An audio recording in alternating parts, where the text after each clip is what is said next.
System है। सबसे पहला सिस्टम हमारे पास सर्कुलेटरी सिस्टम है, ठीक है। सर्कुलेटरी सिस्टम में अगर हम देखें तो इसका रोल क्या है, basically distribute blood through out the body. Consist करेगा हार्ट पे, आर्टरीज पे और वेन्स पे।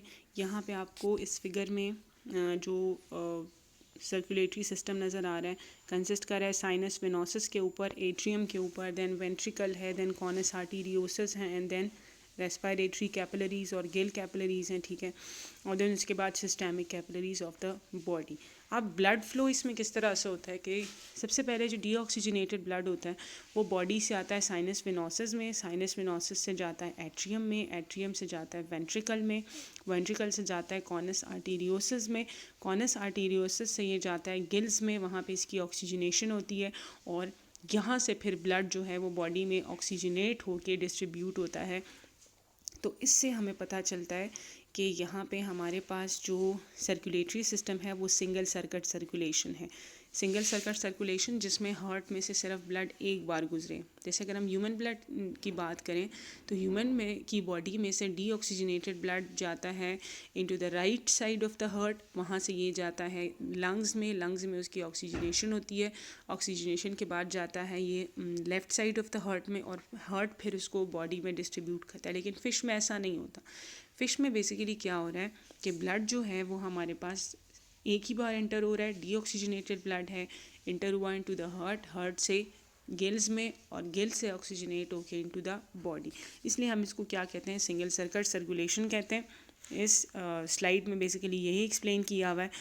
Then modified circulatory system, tuna एक फ़िश है जिसमें हमारे पास थोड़ी सी चेंजिंग होती है from the rest of the fishes. वो किस तरह से कि यहाँ पे एक रेड या डार्क मसल मौजूद होता है। अब जो ट्यूना फ़िश है इसकी एक ये ख़ासियत है, ये बेसिकली क्या करता है कि वैसे तो हम कहते हैं कि fishes are cold blooded animals, तो कोल्ड ब्लडेड होने की वजह से ये क्या करते हैं कि ये अपने टेम्परेचर को मेंटेन नहीं कर सकते हैं, तो उन्होंने अपना टेम्परेचर बिल्कुल सराउंडिंग की तरह ही करना होता है।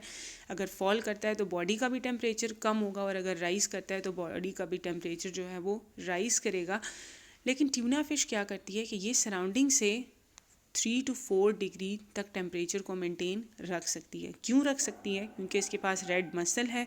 रेड मसल बेसिकली क्या करता है कि ये हीट प्रोड्यूस करता है। हीट प्रोड्यूस होने की वजह से क्या होता है कि हमारे पास जो वीनस ब्लड होता है वो क्या हो जाता है, वार्म हो जाता है, और जो आर्टीरियल ब्लड है वो कोल्ड होता है। अब हमारे पास हमेशा हीट जो है वो हाई टेम्परेचर से लो की तरफ जाती है और आर्टरीज और वेन्स हमेशा एक दूसरे के बिल्कुल नज़दीक मौजूद होते हैं, जैसे आपको यहाँ पे ब्लू एंड रेड में नज़र आ रहा है, ठीक है। तो ये बेसिकली क्या है कि बिल्कुल क्लोज मौजूद हैं। अब वीनस ब्लड जो है वो हॉट है क्योंकि वो रेड मसल से होके आ रही है, और जो आर्टीरियल ब्लड है वो कोल्ड होती है। तो दोनों क्योंकि इतनी क्लोज विसिनिटी में होते हैं कि एक दूसरे को आराम से जो है वो हीट अप कर लेते हैं, तो बॉडी का टेम्परेचर जो है वो हीटेड रहता है फ्रॉम द सराउंडिंग। इसकी वजह से टेम्परेचर जो है वो सराउंडिंग में डेसिपेट नहीं होता है बल्कि बॉडी के अंदर ही जो है वो रहता है। ये एक अडेप्टिव एडवांटेज है कौन सी फ़िश के लिए, जो बहुत ज़्यादा हाई स्पीड स्विमिंग फ़िशेज़ हैं, और tuna is one of them जो बहुत ज़्यादा हाईली जो है वो स्पीड से स्विम करती हैं। वेंट्रल लोकेटेड ऑर्गन्स में हमारे पास 4 ऑर्गन्स हैं इंटरनल ऑर्गन, जिसमें हार्ट है, लिवर है, पाइलोरिक सीका है और एडिपोज टिश्यूज़ हैं। ये वो ऑर्गन्स हैं जो कि वेंट्रल साइड पे मौजूद होते हैं। अब वेंट्रली लोकेटेड इंटरनल ऑर्गन में सबसे पहले हार्ट आ जाता है। हमने पहले भी डिस्कस किया कि heart is the part of circulatory system, single circuit circulation होती है। हार्ट में से सिर्फ एक ही बार ब्लड गुजरेगा और वो होगा डीऑक्सीजनेटेड ब्लड। डीऑक्सीजनेटेड ब्लड जाएगा गिल्स में, गिल्स से रेस्ट ऑफ द बॉडी में जाएगा, और लोकेटेड होता है हार्ट बिल्कुल गिल्स के नीचे और थोड़ा सा पीछे। टिपिकल फ़िश जो है वो 4 चैम्बर्ड फ़िश होती है, लेकिन कंप्लीट सेप्टास जो हैं वो यहाँ पे मौजूद नहीं है। आपको यहाँ पे साइनस वेनोसिस भी नज़र आ रहा है फिगर में, एट्रियम भी नज़र आ रहा है, वेंट्रिकल भी नज़र आ रहा है और बल्बस आर्टीरियोरस या कॉनस आर्टीरियोसिस, लेकिन इसमें आपको कहीं पे भी ह्यूमन हार्ट की तरह कंप्लीट सेप्टा जो है वो नहीं मिलेगा, ठीक है। इसके अलावा अगर हम हार्ट के साइज़ पे बात करें तो जो स्लो मूविंग फ़िशेज़ होती हैं उनका हार्ट हमेशा जो है वो स्मॉल होता है, जबकि जो एक्टिव स्विमिंग फ़िशेज़ होती हैं उनका बहुत ज़्यादा लार्ज हार्ट होता है। इसके अलावा लिवर है। अगर हम लिवर को देखें तो लिवर के भी बहुत ज़्यादा डाइजेस्टिव और स्टोरेज फंक्शंस हैं यहाँ पे। एक मेन फंक्शन इसका बाइल प्रोडक्शन है। बाइल बेसिकली क्या करता है, फैट्स को इमल्सिफाई करता है, डाइजेशन में हेल्प आउट करता है, ठीक है। और इसके अलावा जो acidic conditions of the stomach होती हैं उनको न्यूट्रलाइज करने में और पीएच को मेंटेन करने में जो है ये हेल्प आउट करता है। इसके अलावा लिवर जो है वो रिस्पॉन्सिबल होता है कुछ स्टोरेज ऑफ फैट्स के लिए, ब्लड शुगर के लिए, इसके अलावा विटामिन ए और डी के लिए, ठीक है। Sharks were caught from for their livers which have high concentration of these vitamins. Sharks basically क्या करते हैं कि उनको कैच किया जाता है बाहर के ममालिक में, किस पर्पस के लिए, कि वहाँ पे हमारे पास उनमें बहुत ज़्यादा हाई कंसंट्रेशन ऑफ विटामिन्स जो हैं ये मौजूद होते हैं।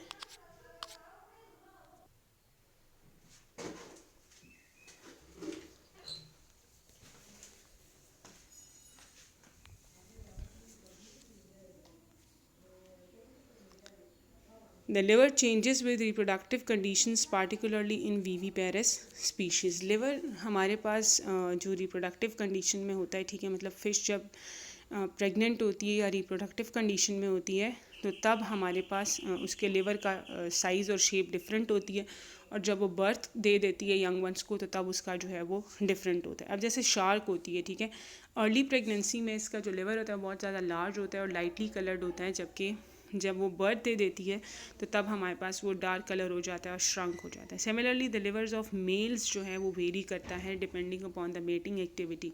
मेटिंग एक्टिव जब होते हैं तब उसका लिवर का साइज़ डिफ़र करेगा, और जब वो एक्टिव नहीं होगा तो तब उसका साइज़ जो है वो डिफ़र करेगा।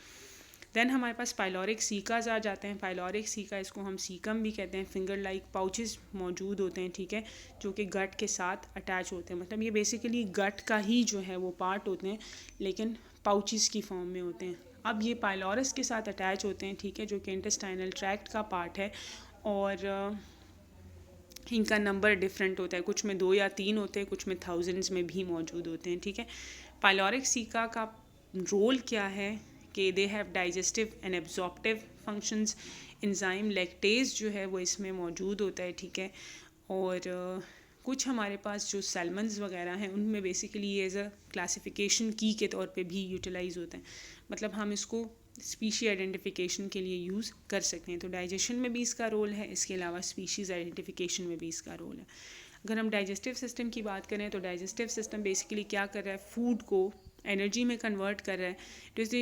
It convert food to use for maintenance, growth and reproduction. Energy हमें किस चीज़ के लिए चाहिए होती है, मेंटेनेंस, ग्रोथ एंड रिप्रोडक्शन के लिए। तो फिशेस को भी अपने आप को मेंटेन रखना है, ग्रोथ करनी है और रिप्रोड्यूस करना है।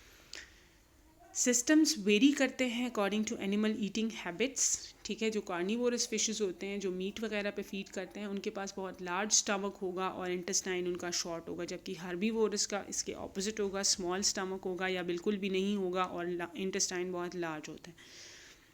कंपोनेंट्स ऑफ डाइजेस्टिव सिस्टम क्या है, mouth, teeth, tongue, branchiospines, oesophagus, stomach, intestines and anus.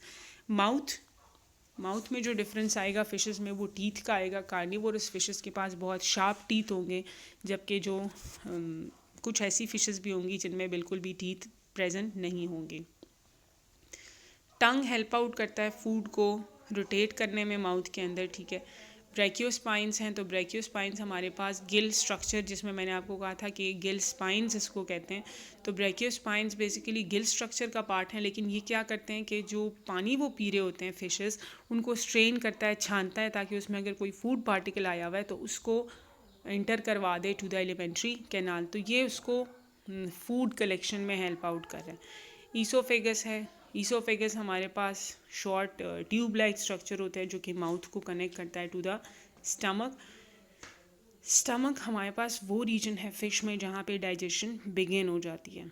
अगर हम ह्यूमन बीइंग की बात करें तो ह्यूमन बीइंग में डाइजेशन बिल्कुल माउथ से ही स्टार्ट हो जाती है। जो कार्बोहाइड्रेट कंपोनेंट होता है वो माउथ में ही डाइजेस्ट होना शुरू हो जाते हैं, लेकिन फिशेस में ऐसा नहीं होता। फिशेस में डाइजेशन जो है वो स्टमक में स्टार्ट होती है, ठीक है, और ये इतना इलास्टिक होता है कि आराम से जो है वो एक्सपैंड कर सकता है लार्ज क्वांटिटी ऑफ फूड को एकोमोडेट करने के लिए। कुछ स्टमक बहुत स्मॉल होते हैं जो कि स्मॉल अमाउंट ऑफ फूड को एकोमोडेट करते हैं, और कुछ फिशेस ऐसी भी होती हैं कि जिसमें बिल्कुल भी स्टमक नहीं होता और डायरेक्टली ईसोफेगस कनेक्ट होता है टू द इंटेस्टाइन।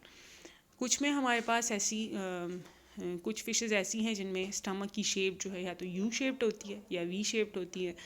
तो ये बेसिकली गैस्ट्रिक ग्लैंड्स कंटेन करता है जो कि सब्सटेंसेस रिलीज़ करेगा ताकि वो फूड की ब्रेक डाउन कर सके और उसको डाइजेशन के लिए प्रिपेयर कर सके। इंटेस्टाइन्स हैं, इंटेस्टाइन हमारे पास भी साइट फॉर फूड डाइजेशन है, मतलब स्टमक में कुछ डाइजेशन होगी, कुछ इंटेस्टाइन में, और फिर यहाँ पे मोस्टली जो एब्जॉर्प्शन होती है वो यहाँ पे होती है, ठीक है।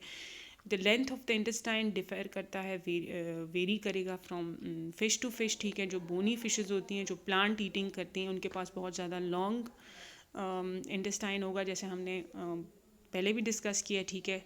और जो कार्निवोरस होते हैं उनके पास शॉर्टर इंटेस्टाइन्स होते हैं। एनस द लास्ट और exterior opening of the digestive tract है, ठीक है।